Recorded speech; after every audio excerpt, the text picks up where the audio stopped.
My cakes don't taste like Mother's. I've never touched her bread. But Grandma's plainest cooking excelled her best, she said. And Grandma said her mother could put great chefs to shame. Great-grandma was a genius, she said, with fowl and game. I treat my food's praise lightly, my family's flattering zest, for somehow Mother's cooking has always tasted best. Mother's Cooking by Marjorie Kinnan Rawlings.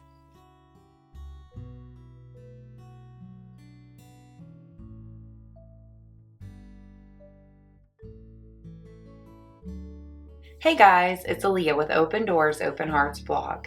If you love the idea of making homemade bread for your family, but sourdough sounds intimidating or unrealistic because of the time commitment, I think you're really gonna like this video. Today, I'm gonna share my favorite soft sourdough sandwich bread recipe and a few tips that I've learned in the past 2.5 years of making sourdough bread. But before I get into that, I want to debunk the idea that sourdough takes too much time. Does sourdough bread take time? Yes. Does it take more time than going to the grocery store and grabbing a loaf of bread off of the shelf? It absolutely does. But really, it doesn't take that much more time than just an ordinary quick bread recipe.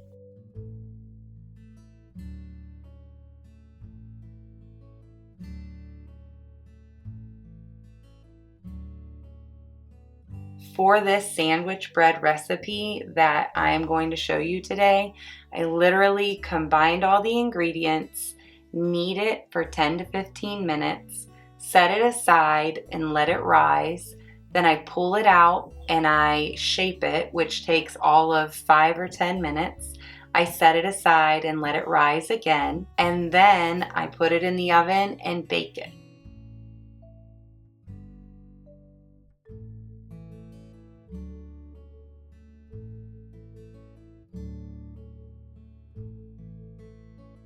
While I don't believe sourdough bread is time consuming, I do believe that it just requires a little bit of planning on your part. One day I heard my husband talking with one of his buddies about sourdough, and his buddy had made the comment about how much time it takes for me to make sourdough every week. And my husband said that she just fits it into the cracks of her day. And I absolutely love that. And so I started saying it to everybody I know because that's true. It's not a hugely time-consuming activity. It just requires planning.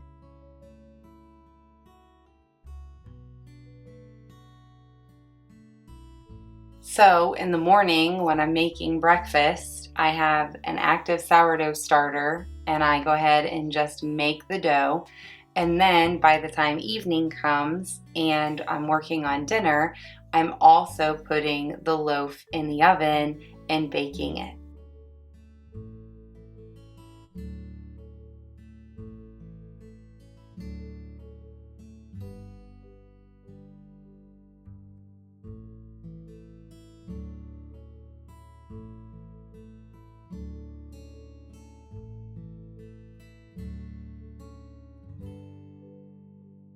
So this recipe is a modified version of the sandwich bread that Lisa from Farmhouse on Boone makes.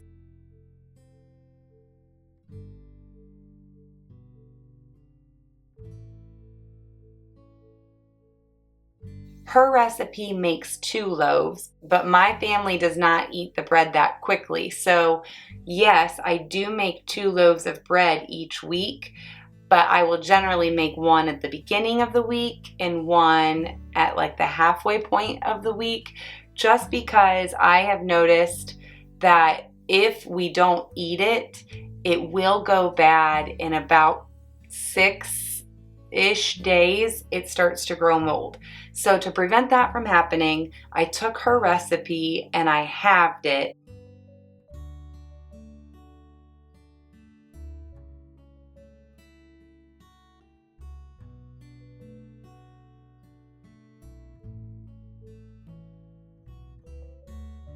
but it doesn't work exactly. For whatever reason, when I took her recipe and I halved it, it was not the loaf that I use today.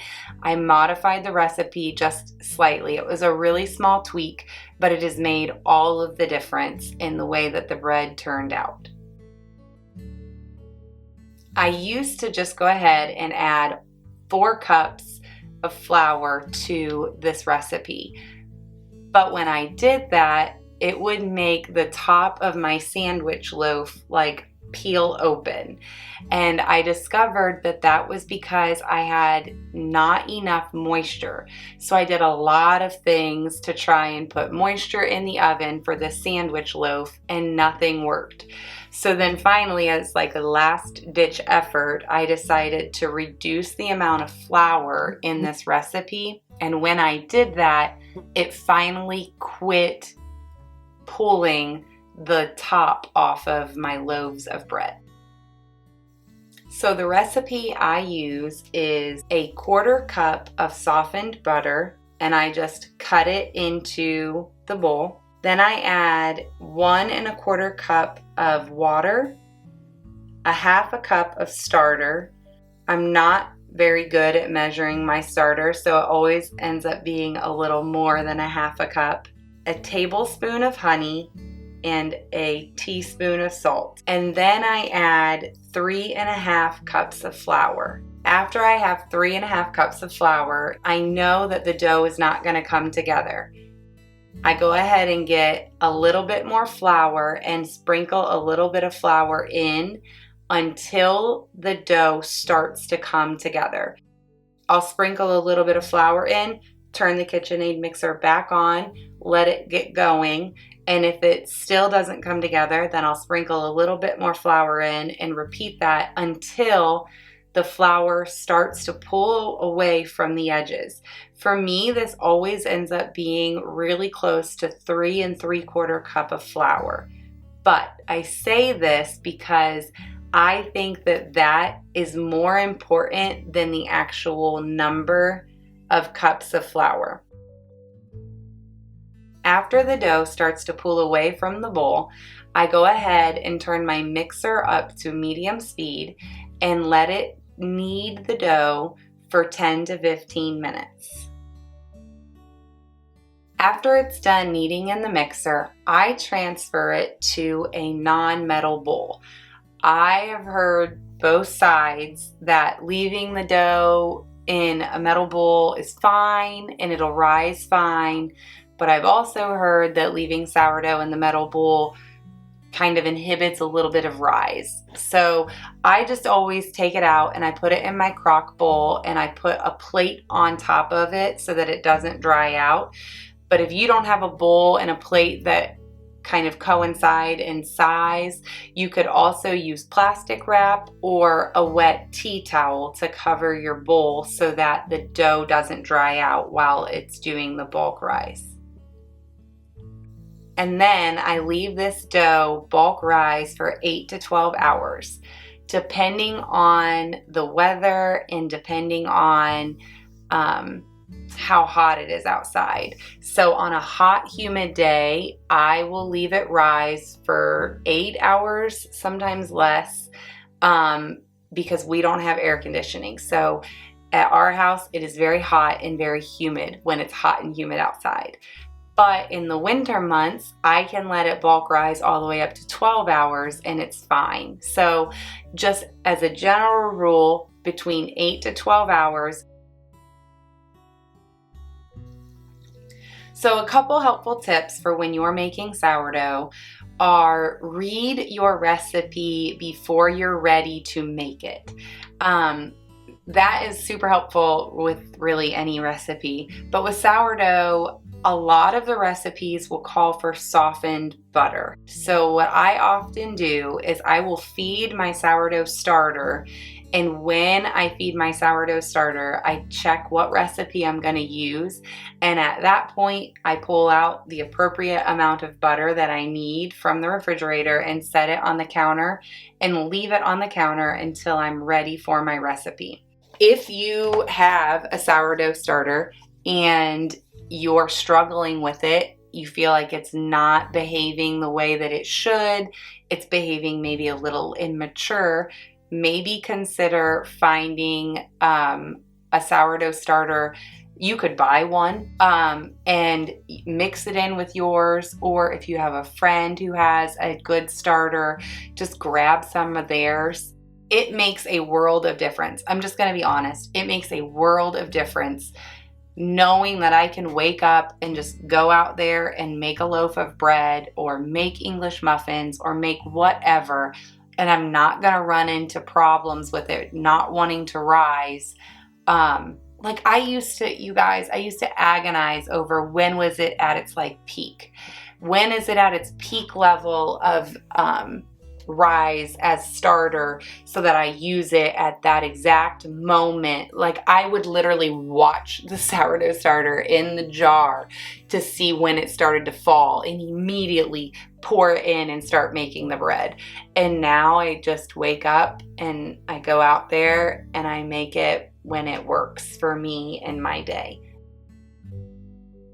I was so proud of the fact that it was my starter and I had done it from scratch. And I'm not saying that there's not something to be said about that. That there is, and that's great.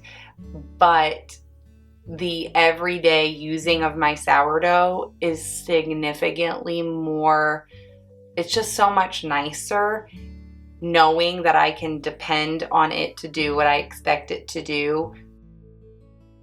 If I could go back in time, I would tell myself that the pride in making your own starter does not compare and is not worth it to just have a mature starter that does what you want it to do.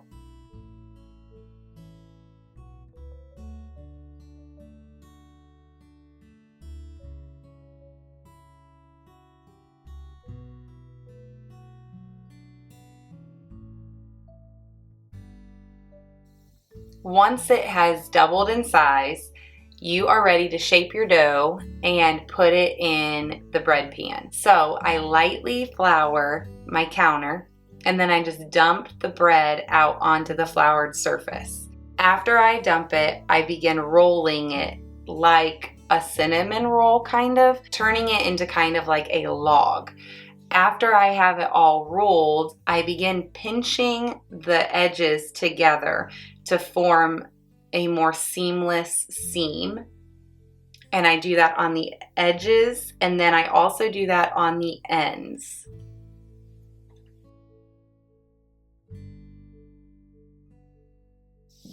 At this point, if you want to, you could just transfer the dough to the loaf pan.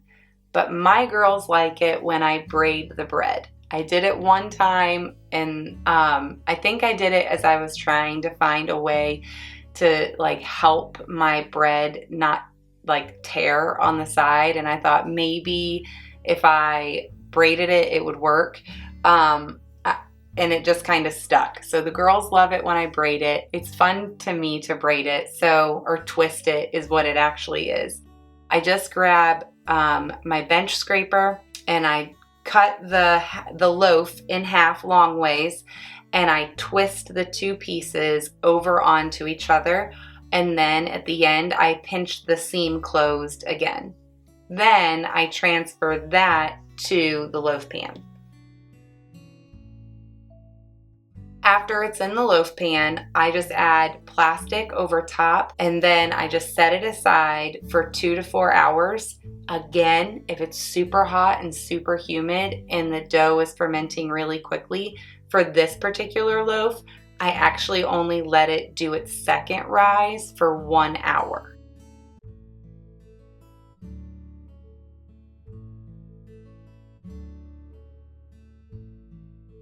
After your dough has risen in your loaf pan for the 2 to 4 hours, then you set your oven to 375 degrees. Once your oven's preheated to 375, then you just take the plastic off and put the pan in the oven. And you'll leave it in there for 40 to 45 minutes.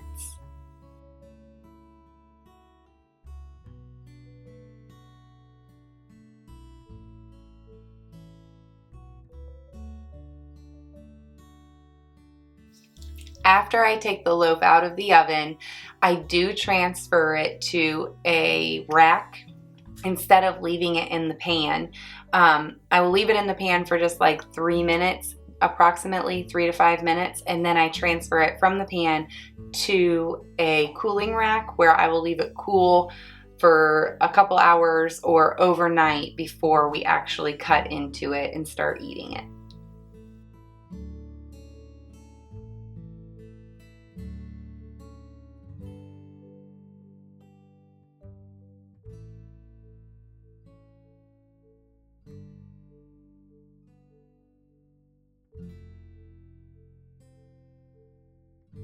The last tip that I have for you, if you are considering doing sourdough, is to give yourself grace. Sourdough is one of those things that, like, even to this day, 2.5 years in, with a very happy sourdough starter, bubbly, wonderful, amazing workhorse for our family, I will accidentally over ferment something, or I will accidentally do, like, if I'm like playing with different flours, I'll mix too much water or I'll mix too much flour, and then it doesn't turn out the way that it's supposed to. Like, that happens, and you have to give yourself grace for it. Number one. Number two, if you are not even trying because you're afraid of not being good at it, you are missing out on an opportunity to, one, learn a new thing, and two, maybe discover you have a passion for something. When I started sourdough, I did it for the health benefits. I was having terrible stomach pain. Terrible. Like, legitimately debilitating in a sense. I could not do things like regular people because I was in just chronic, constant pain. So I started with sourdough, and I started just thinking maybe this would help me. Maybe if sourdough has helped other people, maybe it would help me.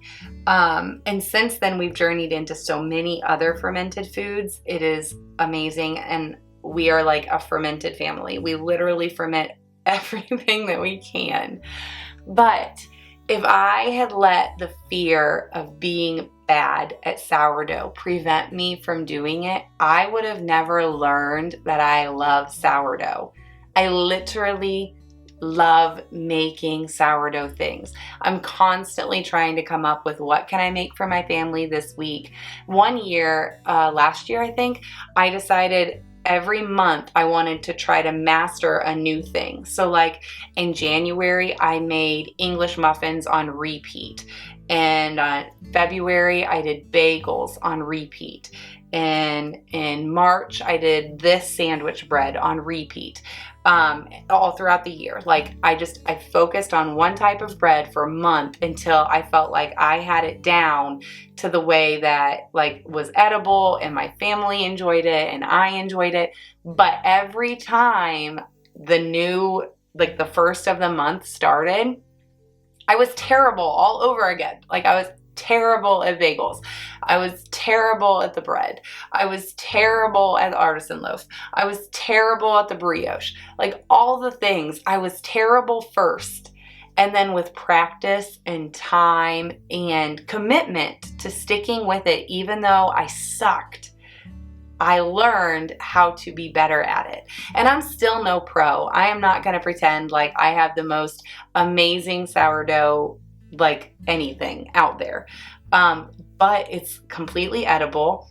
People have told me they like it, and my family likes it. That's the most important thing to me. My family loves my sourdough recipes. So do not limit yourself because of fear. At first, I started sourdough for health benefits, and I learned that I actually have a passion. And if I had let the fear of being absolutely terrible at making sourdough prevent me from pushing forward, I would have no idea what I was missing. I hope you enjoyed this video, and if you did, I would love for you to hit the subscribe button down below, and I'll see you next time.